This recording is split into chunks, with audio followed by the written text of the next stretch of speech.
दिल्ली के मुख्यमंत्री अरविंद केजरीवाल जेल से कब बाहर आएंगे, ये इस वक्त सबसे बड़ा सवाल है। हालांकि ईडी के मामले में उन्हें पहले ही जमानत मिल चुकी है और सीबीआई के मामले में सुप्रीम कोर्ट ने अपना फैसला सुरक्षित रखा है।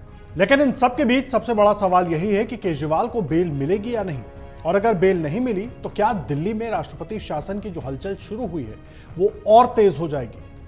देखिए, बीजेपी विधायकों की तरफ से दिल्ली सरकार को भंग करने के लिए राष्ट्रपति को सौंपे गए ज्ञापन और राष्ट्रपति सचिवालय की तरफ से इस मसले को केंद्रीय गृह मंत्रालय को भेजे जाने के बाद दिल्ली में अब सियासी घमासान मच गया है। बीजेपी का कहना है कि मुख्यमंत्री जेल में है, दिल्ली की प्रशासनिक व्यवस्था ठप है, दिल्ली सरकार बार बार संविधान का उल्लंघन कर रही है, लिहाजा सरकार को बर्खास्त किया जाना चाहिए। वहीं दिल्ली में साजिशन राष्ट्रपति शासन लगाने की आशंका जाहिर करते हुए आम आदमी पार्टी ने कहा है कि आगामी चुनाव से पहले ही बीजेपी ने हार मान ली है। नेता प्रतिपक्ष विजेंद्र गुप्ता की अगुवाई में बीजेपी नेताओं के प्रतिनिधिमंडल ने 30 अगस्त को राष्ट्रपति से मुलाकात की थी। बीजेपी नेताओं ने राष्ट्रपति को बताया था कि दिल्ली की प्रशासनिक व्यवस्था पंगु हो गई है। अभी तक छठे दिल्ली वित्त आयोग का गठन नहीं हुआ है। वहीं सीएजी की 11 रिपोर्ट्स को सदन में रखा नहीं गया है और इसके साथ केंद्र सरकार की योजनाओं को जानबूझकर लागू नहीं किया गया। मांग थी कि संविधान के लगातार उल्लंघन को देखते हुए दिल्ली सरकार को बर्खास्त करना चाहिए। सुनिए। मुख्यमंत्री जेल में है, जेल से सरकार चलाने की बात कर रहे हैं। एक फाइल आज तक साइन नहीं की है। आज दिल्ली में अराजकता की स्थिति है, संविधान का खुला उल्लंघन हो रहा है। छठे दिल्ली वित्त आयोग का गठन तक नहीं किया गया, जिसको 1 अप्रैल 2021 को लागू होना चाहिए था। संवैधानिक संकट है। सीएजी की 11 रिपोर्ट जो सरकार को मिली, लेकिन उसको पब्लिक नहीं किया गया, दिल्ली विधानसभा के सदन के पटल पर नहीं रखा गया, उसको छुपा लिया गया। पीएसी में पिछले 10 साल में एक भी ऑडिट पैरे पर कोई संज्ञान नहीं लिया गया और कोई रिकमेंडेशन हाउस को नहीं की गई, यानी कि करप्शन का कंप्लीट साम्राज्य है।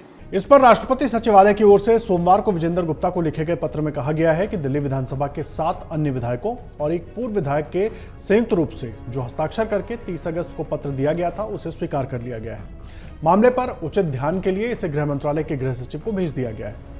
इस पर बीजेपी का कहना है कि सीएम जेल में है, दिल्ली की प्रशासनिक व्यवस्था ठप है। नेता प्रतिपक्ष विजेंद्र गुप्ता ने मंगलवार को फिर से दिल्ली सरकार से इस पर जवाब मांगा।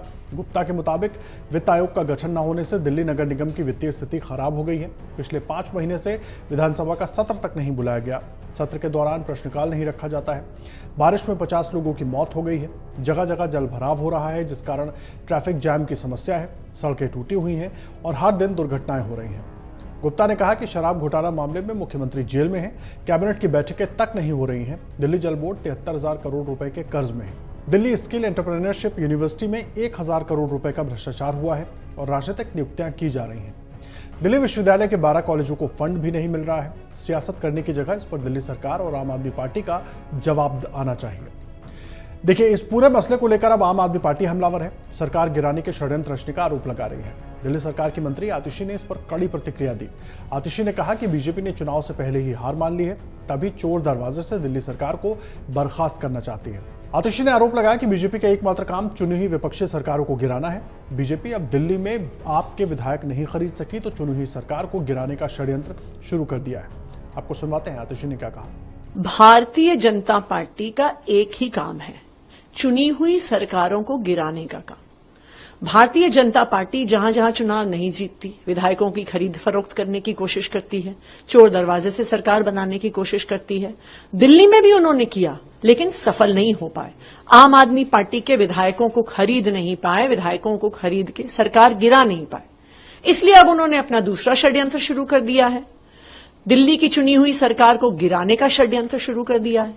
लेकिन मैं भारतीय जनता पार्टी को ये बता दूं कि दिल्ली के लोग सब देख रहे हैं।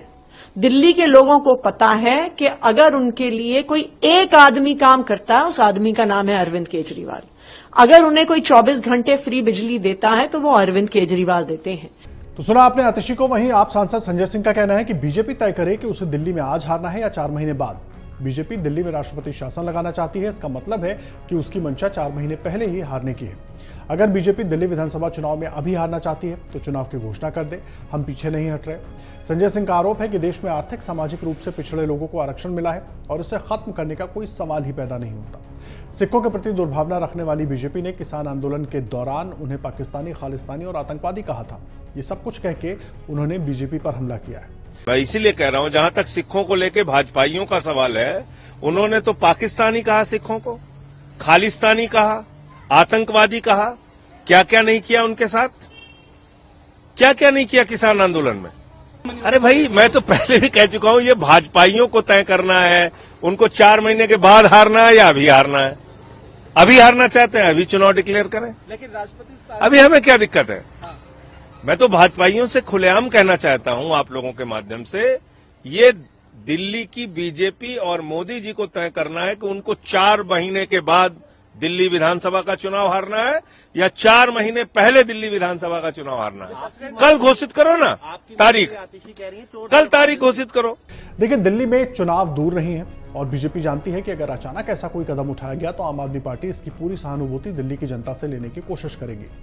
अब देखना होगा इस चर्चा में कितना दम है और आगे क्या होता है।